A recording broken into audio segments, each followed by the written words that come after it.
그러면 노동자에게 하나의 단결된 노동자당이 필요하다면 그 정당은 소수의 엘리트 혁명가로 되어 있는 전위정당이냐 아니면 실천과 의식의 수준이 다소 낮다 하더라도 대규모 노동자로 구성된 대중정당이냐 이런 논쟁이 있어 왔습니다. 어떠한 정당 모델이라는 거죠.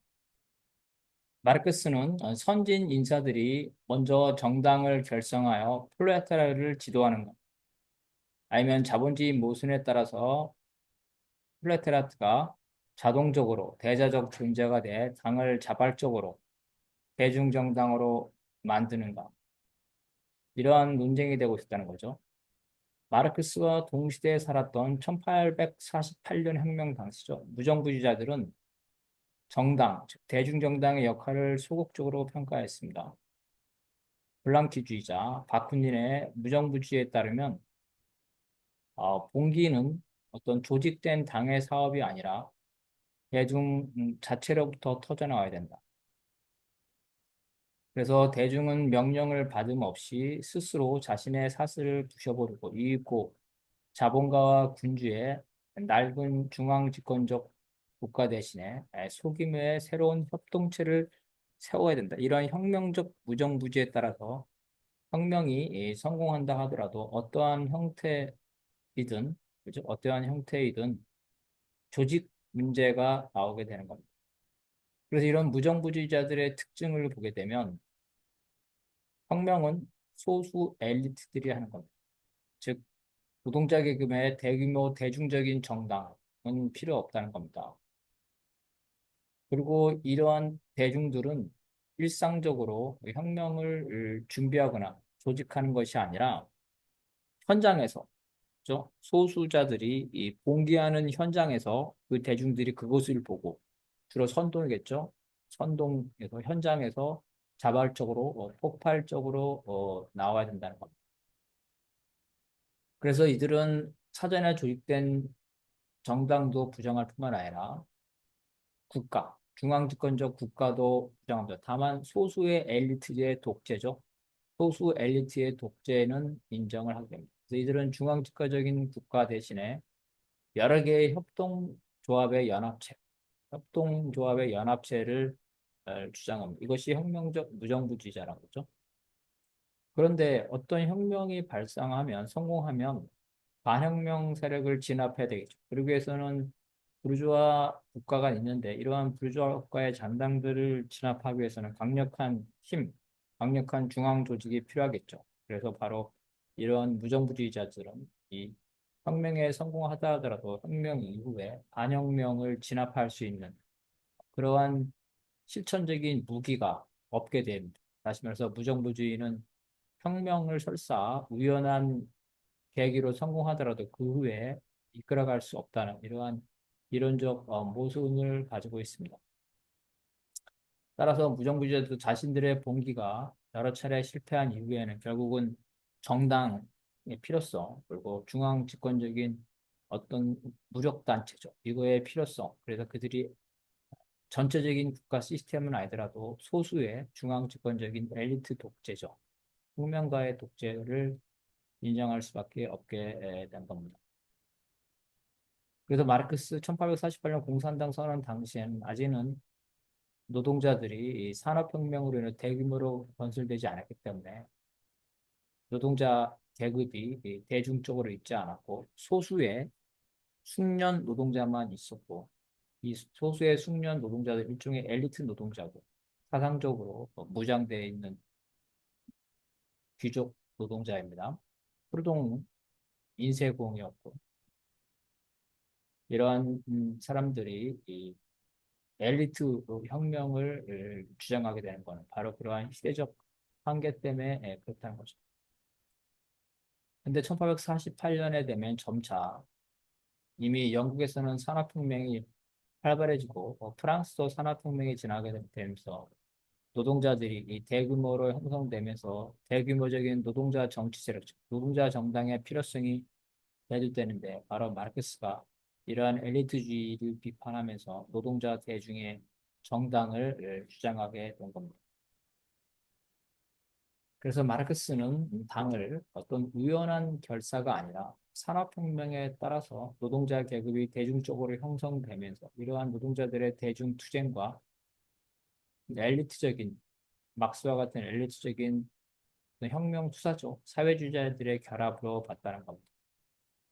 당을 적극적이고 지속적인 선전을 통해서 노동자 군대로서 이해했지 무정부주의자처럼 노동자 대중을 평상시에는 조직하지 않다가 어떤 우발적인 폭동이죠. 우발적인 봉기, 어떤 대규모 행사에서 소수의 엘리트들이 우발적으로 폭력적 봉기를 일으키면 그 현장에 있던 대중들이 자발적으로 참여하는 이러한 방식의 무정부주의자들의 폭력 이론에 반대를 했던 겁니다.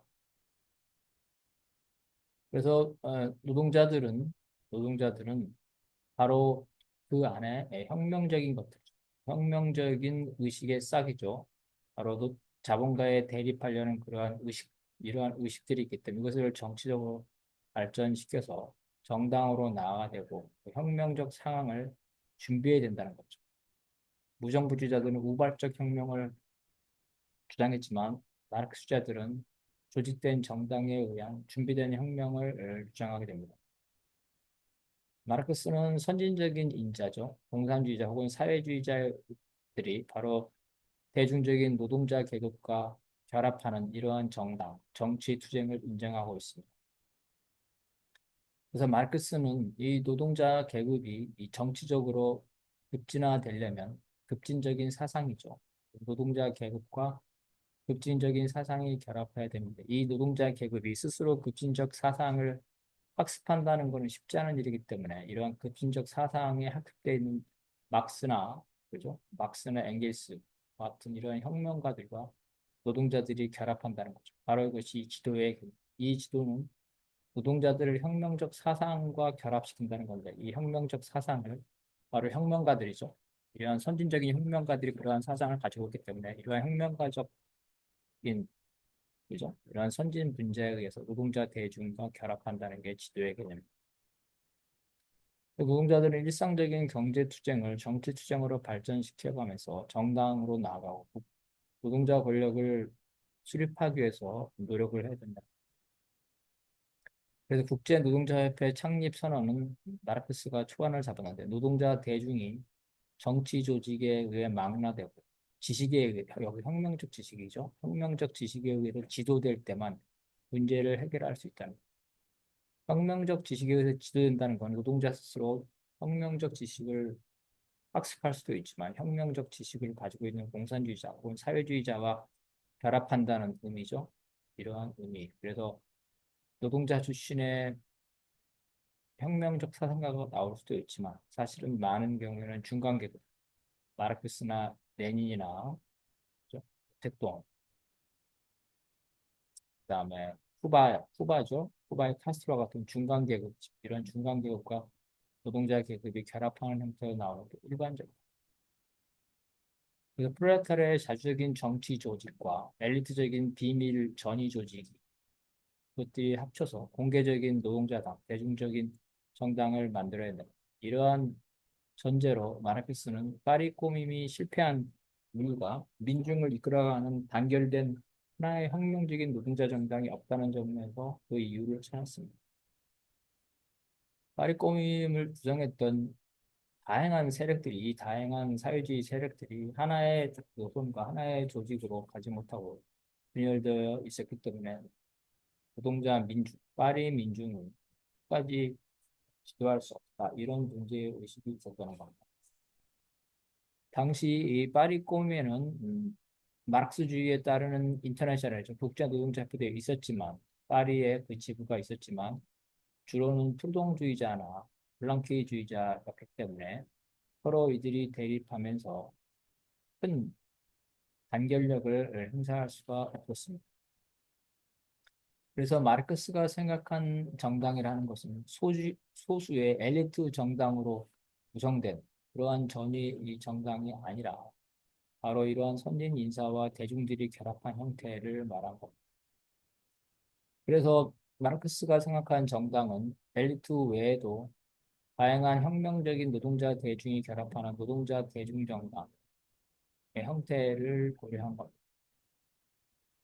독일 사회민주당이 의회에 진출한 이후에 수만에서 수십만 명의 당원을 가지게 되는데요.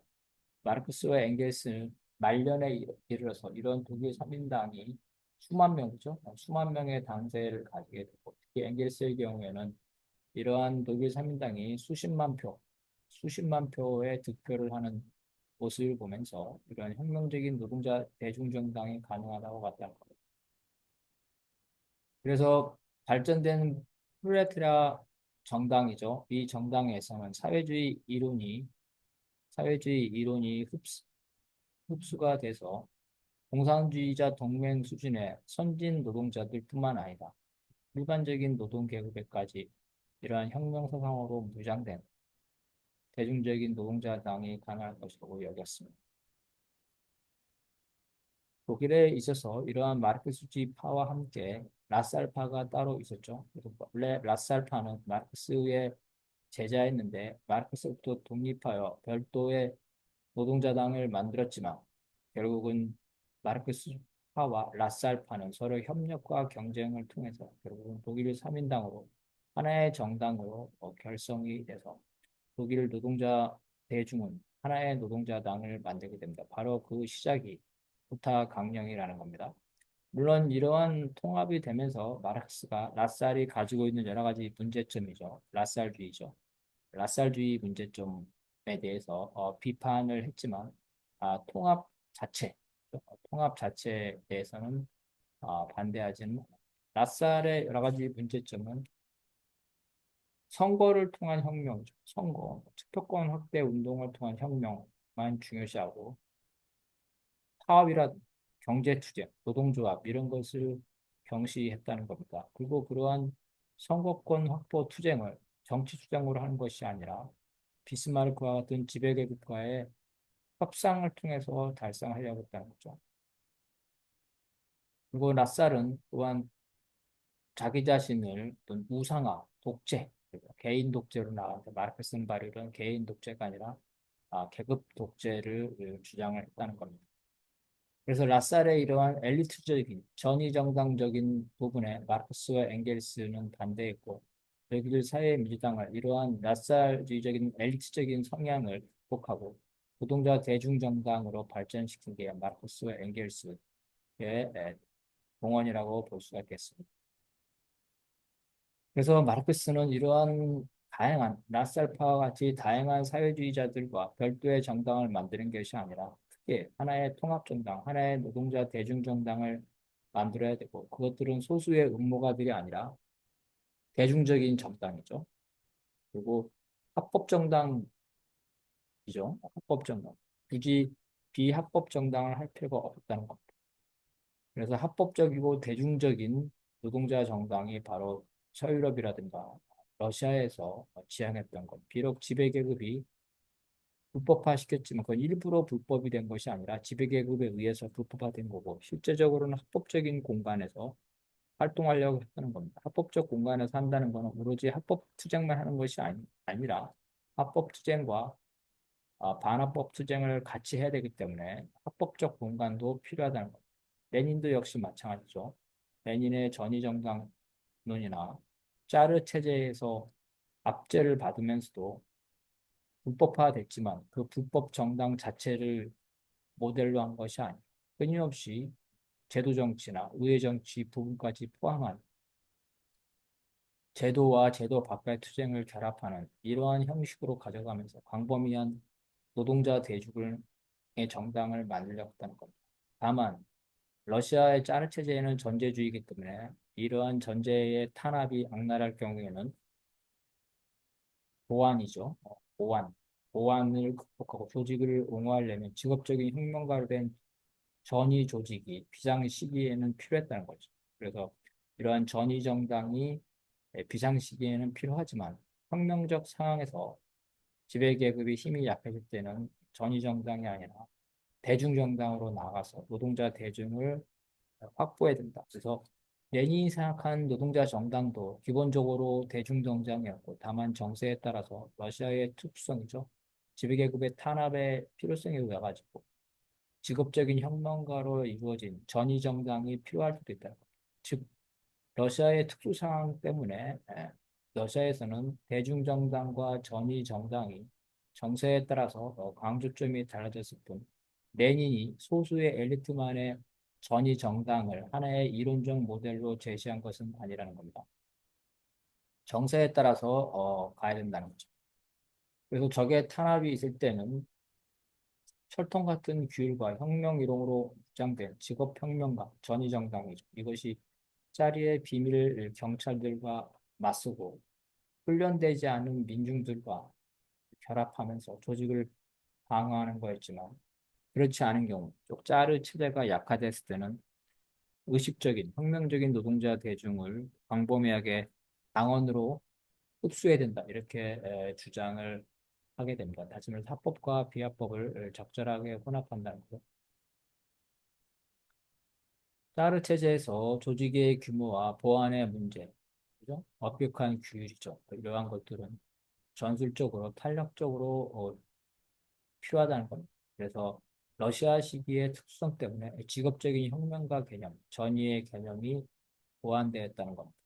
즉 전제국가, 탄압이 심할 때는 혁명가 조직의 가입 자격을 직업적으로 혁명 활동에 참가하는 사람, 정치 경찰과의 투쟁에서 직업적으로 훈련된 사람들로 제한해서 조직이 노출되는 것을 막자는 거죠. 이것들이 바로 이제 레닌의 무엇을 할 것인가에 나오는 이러한 것들은 그 나라의 정세죠. 그 나라의 정세에 따라서 이해를 해야 된다는 겁니다. 레닌은 또한 자생적 의식이 가진 한계를 명확하게 알고 있었습니다. 특히 군주체제죠. 러시아의 군주체제에서 노동자들이 더군다나 산업혁명이 발전되지 못해서 경제적 모순이 전면적으로 드러나지 않는 조건에서 노동자들이 당연하게 정치적 의식, 정치적 투쟁으로 가는 것은 쉽지 않기 때문에 이러한 노동자들을 정치 투쟁으로 이끌어가는 정당, 정치 조직, 전위, 정치 활동가의 역할을 강조를 하면서 정치 의식화, 정치 의식화, 선전, 선동, 신문, 정치 신문 이러한 것들을 강조를 하게 됩니다. 그래서 당은 사회민주적인 정치 의식적 혁명적 의식을 창출하고 그렇죠? 자율적인 대중자치조직인 꼬민을 혁명가죠. 혁명가들을 집단을 생산하는 형식이죠. 그 형식 속에서 혁명적인 노동자들의 자발적인 투쟁, 자발적인 정치 의식을 고양시키는 방향으로 나가. 다시 말해서 전위 전위들이 직업 혁명가들이 노동자 대중을 객체로 볼 것이 아니라 하나의 당 안에서 그들을 훈련시키고 노동자 대중들이 이 정치 부대로 나아갈 수 있게끔 만드는 하나의 형식이지 엘리트적인 혁명가들이 일일이 노동자 대중을 구체적으로 지도하는 이러한 어떤 그 강압적인 종속적인 이런 관계를 맺으면 안 된다. 정치 조직의 자발성이죠. 자생성, 이런 민주적인 메커니즘, 밑으로부터의 민주주의 이런 것들이 필요하다는 거. 다만 사르 체제에서 탄압이 심각할 경우에 당의 어떤 민주적인 선거가 원칙이지만 비상시국에 지배계급의 탄압에 있어서는 일시적으로 선거와 같은 민주주의를 중단시킬 수 있다는 거죠. 그리고 이러한 탄력적인 적용, 바로 러시아가 처하고 있는 특성으로부터 본 거라고 볼 수가 있겠습니다. 레닌이 바로 이러한 전위정당이라든가 직업혁명가, 그다음에 비밀 엄수, 이러한 엘리트적인 성격을 탄력적으로 해석한 반면 스탈린은 이거를 너무나 경직적으로 해석해서 하나의 전위 정당을 전략적인 모델이죠. 엘리트 정당, 전위 정당을 혁명가들만 혁명가들만 참여하는 철의 규율을 가진 이렇게 폐쇄적인 개념으로 이해를 했는데 사실 레닌은 그렇지 않다는 겁니다. 레닌이 생각했던 건 관료들의 엘리트 정당이 아니었다는 거죠. 레닌의 당위로는 혁명적 실천 과정에서 경제 결정론이라든지 혹은 무조건 사상을 앞세우는 사상 중심론이라든지 어느 한쪽에 치우친 것이 아니라 양자를 변증법적으로 종합한 것이고 다만 상황에 따라서 정세에 따라서 경제적인 측면, 자발적인 측면을 강조하거나 정치적인 측면, 의식적인 측면을 강조를 했다는 것. 즉 러시아 모델은 러시아의 특이한 조건에서 생겨난 것이지 일반적인 모델이라고 볼 수가 없다는 겁니다. 그래서 사회주의 운동이 전개됨에 따라 러시아 사회민주당도 1917년 혁명에 가까워질수록 직업적인 활동가뿐만 아니라 적극적인 노동자 계급이죠. 이러한 훈련이 약간 부족하더라도 혁명적 의식이 있는 이러한 노동자들을 대규모로 받아들이기 시작합니다. 그래서 이러한 당원의 자격에 대해서 여러 논쟁들이 있었습니다. 그래서 오늘날 당원은, 특히 자본주의 사회에서 오늘날 당원은 심지어 당비만 내면 당원으로 하죠. 좀 나가면은 강령을 교육하는데 현재 의무교육도 별로 없습니다. 한국의 민주노동당도 그렇고 현재 노동당도 그렇고 당비만 내면 당권을 주는데 실제로 이제 러시아에서는 이런 논쟁들이 됐습니다. 그래서 이런 논쟁이 레닌은 최소한 당원이라 하면 당 강령을 수용하고 당에 협력하는 것 이상으로 물질적 수단이죠. 당비를 내고 뿐만 아니라 당의 조직에 적극적으로 참여해서 당을 지지하는 자 이렇게 주장했습니다. 반면 좀 더 엘리트적인 입장에서는 당에 대한 이러한 일반적인 활동 참여뿐만 아니라 당으로부터 받은 특수한 임무 수행을 하는 자, 그죠? 당의 임무 수행을 하는 자로 엘리트적인 거죠. 이렇게 제안을 했다는 거죠. 레닌은 1보 전진 2보 후퇴에서 당원을 지식인, 혁명적 활동과 같이 특수한 임무를 수행하는 자로 제안하면 당원들 중에서 정치적인 사상적 수준이 높은 사람만 되는 거죠. 이럴 경우에는 중간 계급의 지식분자들이 많아지고 프롤레타리아들의 비율이 낮아질 것을 우려를 했다는 겁니다.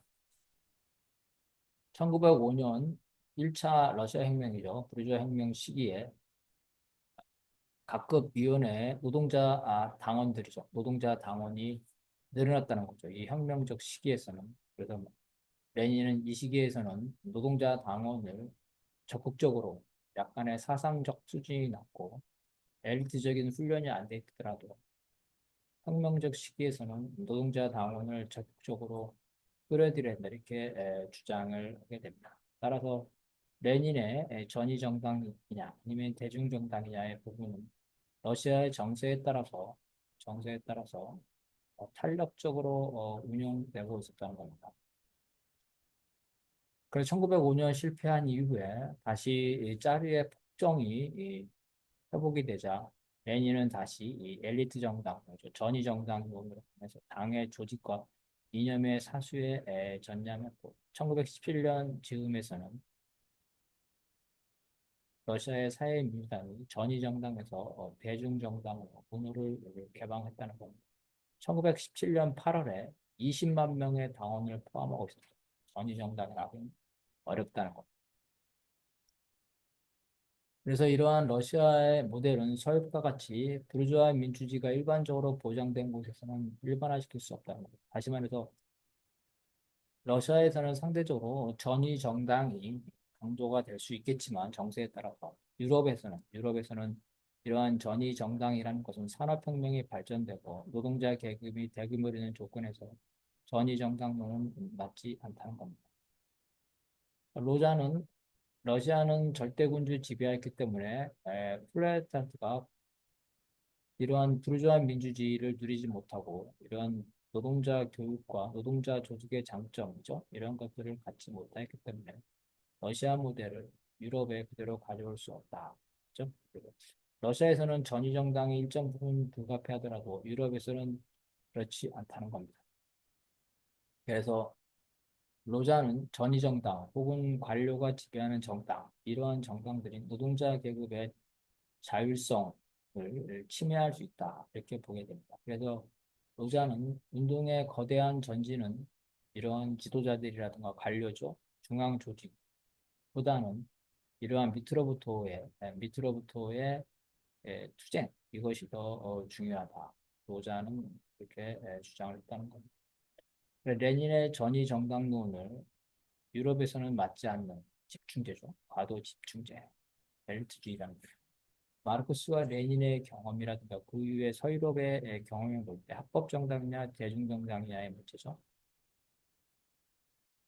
그다음 이러한 문제는 지배계급의 탄압 정도에 따라서 각국의 정치적 상황과 당의 주체 역량의 준비 정도에 따라서 탄력적으로 적용할 것이지 전위정당 혹은 대중정당 어느 일방을 강조할 바는 아니라 다만 러시아 같은 상황에서는 전위정당이 상대적으로 방점이 있고 서유럽과 같은 상황에서는 대중정당이 상대적으로 방점이 있다고 볼 수가 있겠습니다.